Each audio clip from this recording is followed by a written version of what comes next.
Donc, nous sommes très heureux de pouvoir vous compter parmi nous.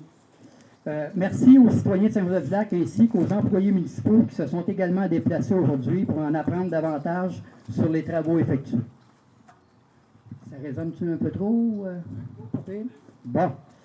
Je vais vous faire l'historique, puis vous allez voir, j'ai quand même pas mal de choses à vous faire part.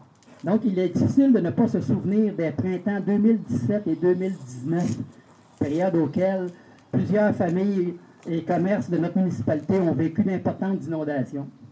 Ces catastrophes naturelles ont engendré de l'anxiété et de la détresse dans la population josephoise. Dorénavant, ce nouveau projet que vous voyez ici nous permettra de laisser le passé derrière nous en protégeant les infrastructures de la municipalité ainsi que les résidences des éventuelles crues des eaux.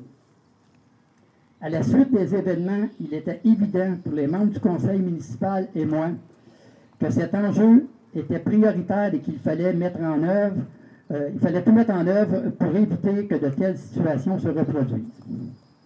La décision de faire l'ensemble des démarches visant au développement d'une infrastructure pérenne contre la crue des eaux était urgente pour assurer la paix d'esprit des citoyens de la municipalité. Donc, dès 2019, conseil municipal et moi, nous nous sommes tout de suite mis à la tâche afin d'évaluer différents projets d'infrastructure visant à protéger le territoire des crues printanières. En effectuant des études d'avant-projet, nous avons rapidement constaté qu'il y avait des enjeux majeurs liés à la protection de l'environnement. En plus des coûts importants attribués à ce projet,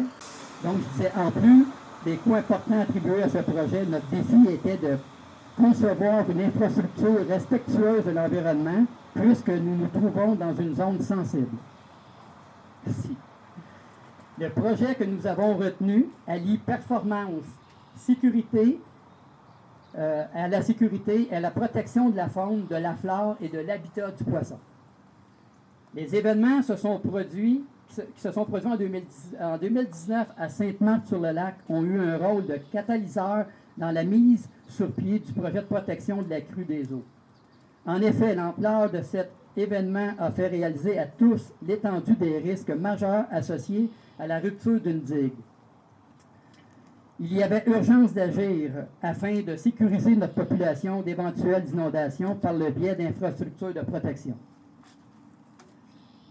Nous avons aussi convenu de réaliser le projet en 2 phases, de sorte que nous puissions assurer une protection adéquate du territoire dès l'arrivée du printemps 2021.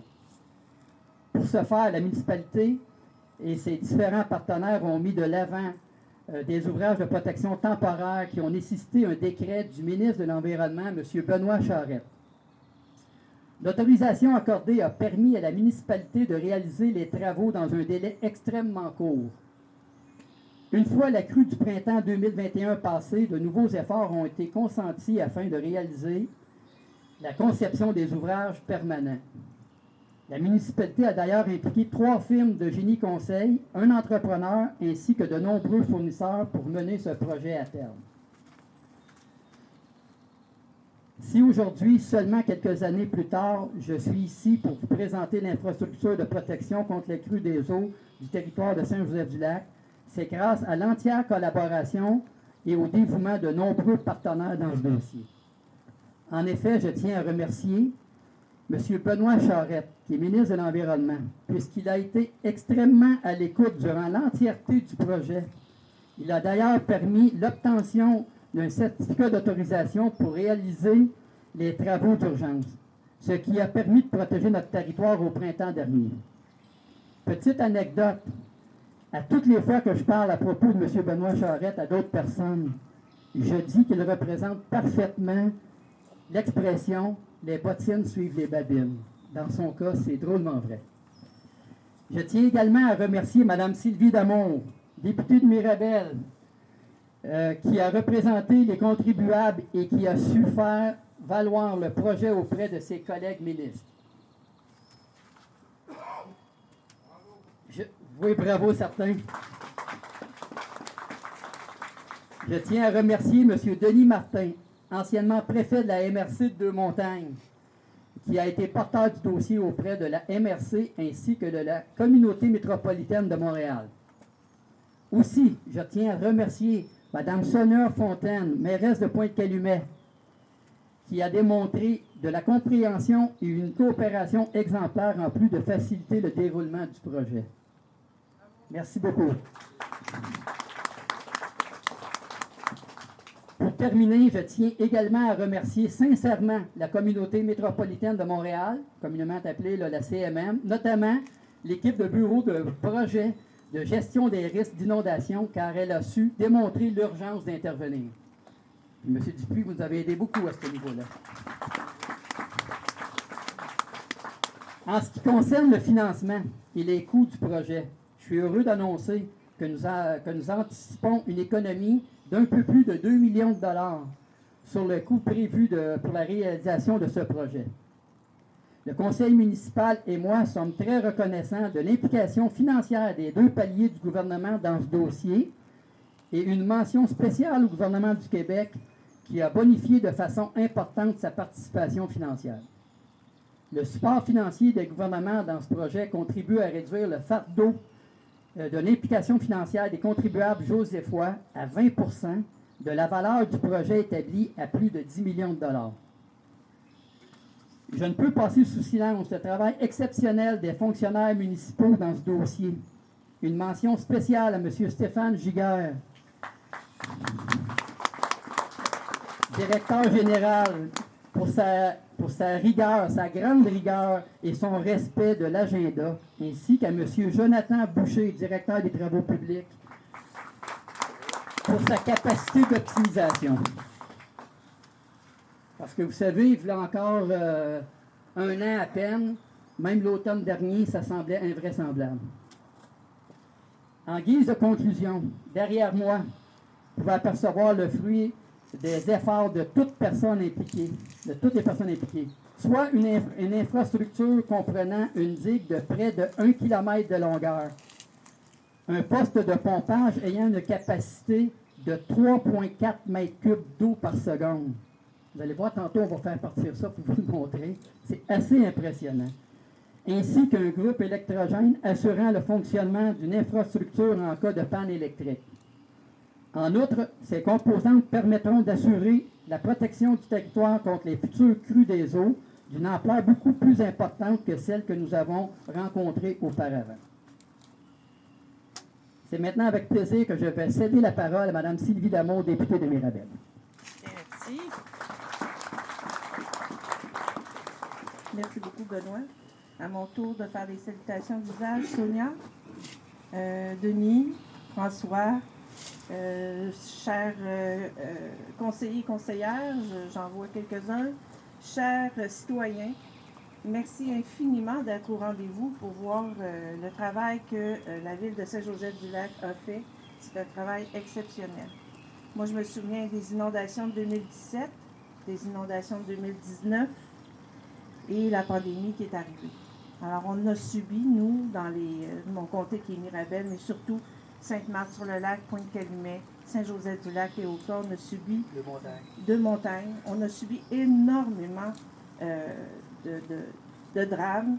Donc, ce qui se présente aujourd'hui, c'est un baume à mon cœur parce qu'on va avoir une sécurité pour les citoyens de notre région aussi, et surtout de Saint-Joseph et de Pointe-Calumet.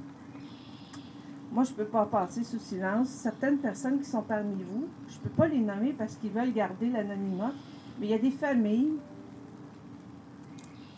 de quelque part, je ne veux pas non plus nommer le village, qui ont aussi contribué énormément pendant la pandémie. Puis je tiens à les remercier. Je pense qu'ils vont savoir de qui je parle. Je peux juste vous dire que vous avez des maires et mairesses qui ont à cœur leur ville parce que c'est d'un travail d'arrache-pied. Pour travailler avec le gouvernement, puis je peux vous le dire, là, je suis dedans. Quand on travaille avec les fonctionnaires, c'est toujours un peu plus long. Mais tous les deux, moi et Benoît, on a travaillé très, très fort à ce que ce projet-là soit le plus rapide. Fait que donc, on a appelé Benoît, on s'est mis à travailler ensemble. Ça a pris, il y avait une semaine de délai. Fait que moi, j'ai dit, je passe tout droit, j'appelle le premier ministre, puis je dis, là, il faut se parler. Puis j'ai apporté les documents. Et une semaine après, on avait la réponse. Fait que donc, merci Benoît, merci au nom des citoyens. Et sans plus tarder, on va regarder le beau travail. Il me reste un intervenant. Ah, bon, parfait, excusez-moi. Mais merci beaucoup, merci d'être là. Merci Sylvie. C'est maintenant au tour de M. Pierre-Étienne Schneegen, l'ingénieur du projet mandaté par la Ville, qui saura vous expliquer en détail le fonctionnement de cette infrastructure. Bonjour à tous. Donc, effectivement, vous avez souligné à juste titre l'engagement de l'équipe municipale et on a eu de notre côté beaucoup de plaisir à travailler avec Jonathan, Stéphane sur ce projet. Il y a eu une bonne collaboration ainsi qu'avec M. Pierre Dupuis pour tous les aspects de dimensionnement du poste de pompage que vous voyez ici. On a eu à faire face à beaucoup de défis dans ce projet parce que mettre en place une simple digue, ça paraît facile. Mais il y a eu quand même pas mal d'enjeux, de contraintes à prendre en compte, notamment sur l'aspect environnemental. Il s'agissait d'empiéter le moins possible sur l'espace littoral, donc les milieux humides alimentés par le lac des Deux Montagnes, dans lequel on se situe à ce niveau-là. Donc on ne pouvait pas se permettre simplement de venir mettre un remblai contre les rues Joseph, rue Florence, sans quoi on aurait vraiment eu de forts empiètements sur les milieux humides. Donc il a fallu réfléchir à une manière de mettre en place une digue qui soit étanche. Alors l'idée, ça a été de se servir des remblais routiers de la rue Joseph et de la rue Florence pour faire cette digue, mais ce sont des remblais routiers, ce ne sont pas des digues, qui reposent sur des zones sableuses, qui sont donc sont perméables à l'eau. Pour atteindre une étanchéité complète, on a mis en place, on a designé la mise en place de plaques métalliques que vous voyez là, on appelle ça des pales planches, qui sont jointives et qui viennent s'ancrer dans l'argile à plus de 6 mètres de profondeur pour permettre d'obtenir l'étanchéité souhaitée, parce que le lac des Deux Montagnes, lorsqu'il est en crue, ça peut durer 2-3 semaines et il faut se prémunir contre les infiltrations d'eau qui pourraient générer un vase communicant à long terme. Donc voilà, il fallait vraiment réfléchir à une étanchéité complète. Et puis l'autre gros défi, ça a été de gérer les cours d'eau qui drainent les coteaux de Saint-Joseph-du-Lac. Donc il y a le ruisseau au sable qui descend plus au nord, le ruisseau Perrier qui arrive ici. Donc 2 cours d'eau qu'il a fallu gérer, se dire bon, qu'est-ce qu'on fait quand il y a une crue, puisque finalement l'inondation provient par le refoulement du lac des Deux Montagnes dans ces 2 cours d'eau. Donc c'est 2 cours d'eau qui viennent à déborder et à inonder Saint-Joseph-du-Lac. Ce qui a nécessité donc de concevoir des ouvrages de fermeture et puis ensuite la mise en place d'une station de pompage pour être capable de gérer aussi les crues de ces 2 cours d'eau pendant les crues du lac des Deux Montagnes, puisqu'on est quand il pleut partout et la montée du lac des Deux Montagnes peut être concomitante avec des crues aussi de ces 2 cours d'eau. Voilà, donc il y a eu des analyses hydrauliques pour estimer les quantités d'eau qui sont susceptibles d'arriver par ces cours d'eau et puis dimensionner donc le poste de pompage que vous avez ici pour être capable de refouler les eaux qui arrivent de ces ruisseaux dans le lac des Deux Montagnes tout en ayant des ouvrages étanches fermés protégeant donc la montée le refoulement d'eau du lac des Deux Montagnes. Et enfin, un troisième défi, ça a été aussi pour le dimensionnement de cette station de pompage, de prendre en compte le fait que dans la zone protégée en arrière, vous avez encore tout un espace littoral qui appartient donc qui est l'extension du lac des Deux Montagnes. Et d'un point de vue environnemental, il n'était pas concevable de couper le fonctionnement de cet espace littoral du lac des Deux Montagnes pendant des durées trop importantes. Et donc on a une gestion qui est très très optimisée. On viendra fermer les ruisseaux uniquement pour un certain niveau qui respecte encore l'espace littoral. Et puis et à partir de là, on a une certaine marge de manœuvre pour absorber les eaux des ruisseaux et venir les refouler de l'autre côté. Et puis on est censé, à partir du niveau justement qui permet le fonctionnement des espaces littoraux, d'ouvrir les cours d'eau de nouveau et puis d'avoir une continuité d'écoulement sur chacun de ces ruisseaux. Et ça c'est très important pour l'habitat du poisson, parce que les poissons ils viennent du lac, ils remontent, ils viennent frayer dans les espaces humides que vous avez en arrière de vous. Et donc c'était fondamental de préserver cette fonctionnement écologique du littoral des Deux Montagnes. Voilà. Beaucoup de défis, mais d'un point de vue ingénierie, très très intéressant, parce que justement, ça n'a pas été un projet simple digue. Mais, Donc, je ne sais pas si vous avez hâte d'aller voir ça. Moi, j'ai hâte qu'on fasse partir. Donc, vous pouvez aller de façon sécuritaire de l'autre côté. Nous allons faire partir les pompes.